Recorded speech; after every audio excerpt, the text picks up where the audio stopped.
वक्त गुजरता नहीं है, ये तो रुका हुआ है। ये तो हम हैं जो कि दर हकीकत इसको गुजार देते हैं।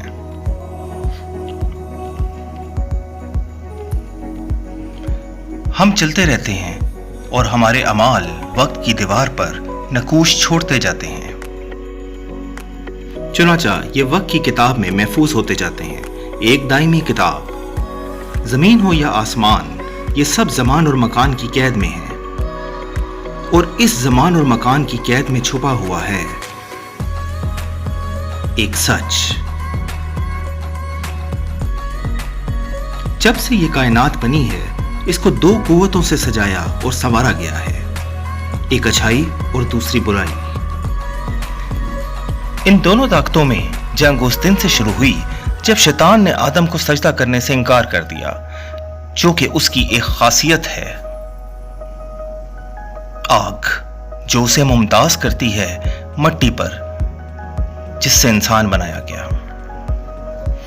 चुनाचा उसने मोहलत मांगी रब्बुल आलमीन से कि उसको उस दिन तक छोड़ दिया जाए जब सब कुछ खत्म होने वाला होगा और वो इंसान के वकार को तबाह कर देगा।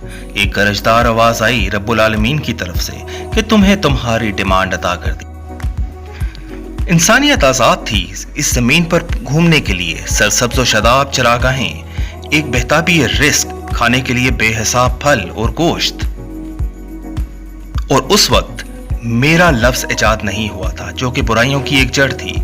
फिर एक दिन शैतान दबे पांव इंसान के पास आया और उसके कानों में एक सरगोशी की, एक ऐसा खौफ उसके अंदर दिल में डाल दिया जो कि उसकी औलाद के महरूम रह जाने का था।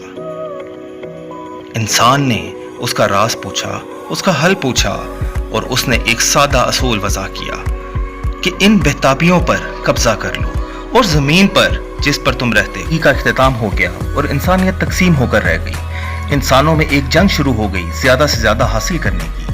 फिर इंसान पछताया और उसने अपने रब की तरफ रुजू किया। एक आवाज आई,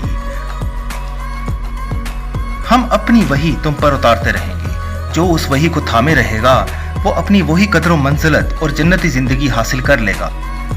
तब से अब तक शैतान इंसानियत को वर्गलाता रहता है, कभी ताकत और कभी दौलत और कब्जे की लालच देकर। इंसानियत तकसीम होकर रह गई। कुछ लोगों ने वही का रास्ता चुना ताकि उनकी इस दुनिया और आखिरी जिंदगी बेहतर हो सके, और बहुत से लोगों ने शैतान का रास्ता चुना ताकि वो दौलत और ताकत और गलबा हासिल कर सके। शुरू से आज तक शैतान की पूजा की जा रही है, हत्ता कि इस दौर में भी अंधेरा फैलता चला गया और शैतान ने अपने दौर का आगाज किया ताकि इस दुनिया को अपने कब्जे में ले सके।